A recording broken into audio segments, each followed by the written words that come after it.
एक प्यार भरी कहानी का बहुत ही दुखद अंत। दोस्तों, आज की इस दुख भरी कहानी में हम नीलम की दर्द भरी कहानी बताने वाले हैं। कभी कभी अपनों के लिए अच्छा सोचना कब बुरा बन जाता है, हमें पता भी नहीं चलता। नीलम के साथ भी कुछ ऐसा ही हुआ। तो आइए अब जानते हैं कि क्या है नीलम की दर्द भरी कहानी। नीलम एक मध्यम वर्गीय परिवार से थी, जिसने अपनी स्नातक की पढ़ाई पूरी कर ली थी और अब वो अपने घर पर ही छोटे बच्चों को ट्यूशन पढ़ाती थी। नीलम का रंग गोरा था और वह दिखने में बिल्कुल गुड़िया की तरह थी। नीलम के माता पिता उसकी शादी के लिए एक अच्छे लड़के की तलाश कर रहे थे। तभी नीलम के मामा एक लड़के के बारे में बताते हैं। वो कहते हैं कि लड़के का नाम राहुल है, वह किसी कंपनी में मैनेजर के पद पर है और महीने के 70,000 रुपये कमाता है। नीलम के माता पिता ने लड़के की फोटो देखी तो उन्हें लड़का पसंद आ गया। जब नीलम की मां ने नीलम को लड़के की तस्वीर दिखाई तो नीलम ने कहा, जब आप दोनों को लड़का पसंद है तो मुझे भी पसंद है। अब लड़का और लड़की वालों के परिवार ने मिलकर शादी की तारीख तय कर दी।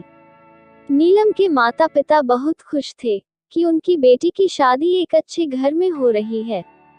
पूरे धूमधाम से नीलम की शादी हो गई। अब नीलम अपने बचपन के घर को छोड़कर एक नए घर में चली गई।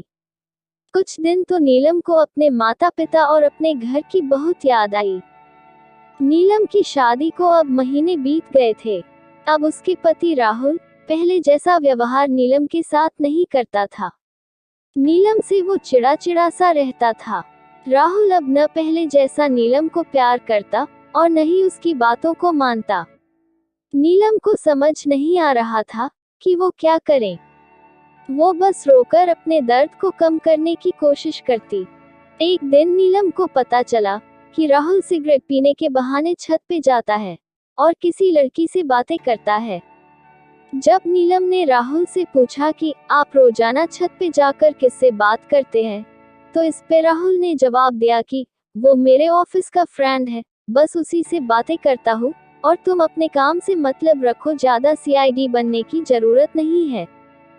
होली का दिन था। राहुल के कुछ दोस्त उसके घर आए थे। सभी ने घर पर पार्टी किया। उस दिन राहुल के एक दोस्त ने थोड़ा ज्यादा ड्रिंक कर लिया था और उसने नशे में नीलम के सामने जाकर कहा, भाभी, आप इतनी प्यारी और मासूम हो, फिर भी राहुल भाई दिन भर उस घमंडी नेहा से बातें करते रहते हैं। लगता है कि आप राहुल भाई का सही से ख्याल नहीं रखते। ये सुन नीलम का शक अब हकीकत बन चुका था। अगली सुबह जब नीलम ने राहुल से पूछा कि ये नेहा कौन है और क्या लगती है आपकी, तो राहुल कहता है, मैं तुम्हें क्यों बताऊं। नीलम कहती है, क्योंकि मैं बीवी हूँ आपकी। राहुल कहता है, देखो तुमसे पहले वो मेरे लाइफ में आई। नीलम कहती है, तो फिर मुझसे शादी क्यों की। राहुल कहता है, बस तुम अच्छी लगी इसलिए शादी कर ली। नीलम कहती है, अब तुम देखना मैं उस कमीनी लड़की को कैसे सबक सिखाती हूँ। नेहा को जब नीलम ने कमीनी कहा तो राहुल ने गुस्से में नीलम को बहुत मारा और उसे कमरे में बंद कर दिया। नीलम की सास को सब पता था, फिर भी वह अपने बेटे के सामने एक शब्द भी नहीं बोलती थी। शाम को जब राहुल आया तब उसने रूम का दरवाजा खोला। उस दिन नीलम की तबीयत खराब हो गई, फिर भी उसी हालत में उसने खाना बनाया। नीलम ये सारी बातें अपनी माँ को बताना चाहती थी, लेकिन चाह कर भी वह नहीं बता पा रही थी, क्योंकि वह जानती थी कि अगर उसके माता पिता को ये सब पता चलेगा तो वह परेशान हो जाएंगे। राहुल अब नीलम के साथ नौकरानी जैसा व्यवहार करने लगा। छोटी छोटी बातों पे उसे मारने लगा। नीलम अब धीरे धीरे डिप्रेशन का शिकार होने लगी।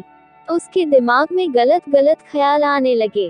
अब न वो समय पे खाना खाती और न ही किसी से बात करती। आखिरकार एक दिन नीलम ने रूम में फांसी लगाकर आत्महत्या कर ली। नीलम ने आत्महत्या का कारण किसी को नहीं बताया, लेकिन उसके सास को पता था कि नीलम ने आत्महत्या क्यों की। दूसरी तरफ नीलम के माता पिता का रो रो कर बुरा हाल हो गया। नीलम की मां ने पुलिस को आत्महत्या का कारण उसके ससुराल वालों को बताया। पुलिस राहुल और उसके माता पिता को ले गए, लेकिन पैसों के दम पर कुछ ही दिनों में राहुल और उसके माता पिता जेल से छूट गए। जीवन में अक्सर अच्छा दिखने वाला इंसान अच्छा नहीं होता। उसके अंदर कहीं न कहीं बुराई छुपी होती है, और वही बुराई किसी की जिंदगी को बर्बाद कर देती है। कुछ ऐसा ही नीलम के साथ भी हुआ। दोस्तों, आप कहानी तो पूरी पढ़ लेते हैं, लेकिन कहानी आपको कैसी लगी कमेंट करके नहीं बताते हैं, और न ही चैनल को सब्सक्राइब करते हैं। इसलिए अगर आपको ये वीडियो अच्छी लगी हो तो कमेंट करके जरूर बताएं, और चैनल को सब्सक्राइब करें, जिससे हम आपके मनोरंजन के लिए और भी नई वीडियो लाते रहे। धन्यवाद।